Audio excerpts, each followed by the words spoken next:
आज का टॉपिक हमारे पास एक सिंपल टॉपिक है, how to write chemical formula by using valency of an atom.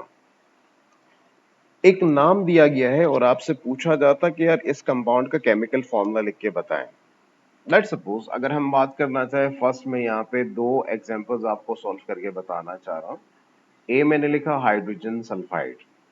क्या लिखा है? Hydrogen sulphide. और उसी तरह सेकंड में लिखना चाह रहा हूँ, सेकंड जो कंपाउंड हमारे पास है that is aluminium oxide.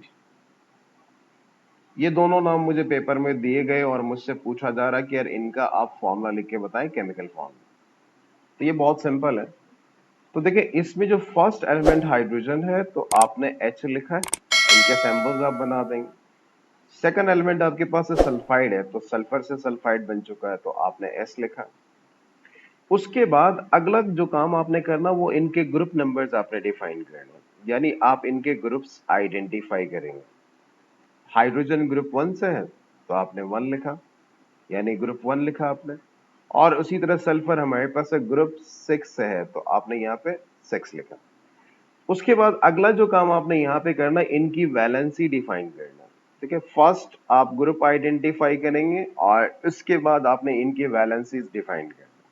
Group 1 का तो इसकी वैलेंसी क्या है? 1 है।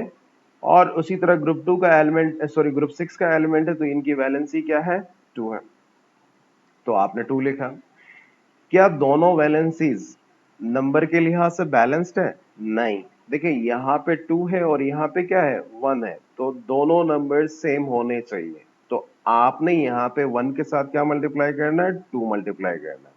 तो इस तरफ भी क्या आ रहा है? 2 आ रहा है और इस तरफ भी क्या है? 2 आ रहा है। तो यानी अब दोनों नंबर्स क्या हो गए? बैलेंस्ड हो गए। तो अब लास्ट वर्ड आपने यहाँ पे फॉर्मूला लिखना है। तो देखिए हाइड्रोजन, आपने हाइड्रोजन को कॉपी किया। क्या आपने हाइड्रोजन की वैलेंसी बैलेंस करने के लिए किसी नंबर से मल्टीप्लाई किया था? हाँ। मल्टीप्लाई किससे किया था? 2 से। तो आपने यहाँ पे H के साथ सफिक्स में 2 लिखे और साथ में क्या आएगा? S। तो ये आपका आंसर, ये फॉर्मूला बन चुका है। अब सेकंड जो हमारे पास है कंपाउंड है, इसकी अगर हम बात करना चाहे तो देखें, फर्स्ट एल्यूमिनियम है तो इसके जगह में आपने Al लिखा और ऑक्साइड के जगह में हमारे पास क्या आएगा? ऑक्सीजन आ जाएगा। तो मैं चाहता हूँ यार एल्युमिनियम के ग्रुप नंबर डिफाइन करो, तो ग्रुप नंबर क्या है? 3 है। और इस ऑक्सीजन की ग्रुप क्या है? 6 है। ये ग्रुप नंबर हम डिफाइन कर चुके हैं।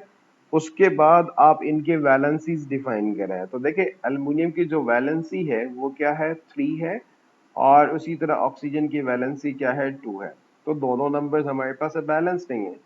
तो आप इन नंबर्स को इंटरचेंज करके मल्टीप्लाई करेंगे ताकि आपके पास कोई बैलेंस नंबर आ जाए। यानी इस 2 को लाके इस 3 के साथ में मल्टीप्लाई करूंगा तो यहाँ पे क्या बनेगा? 6।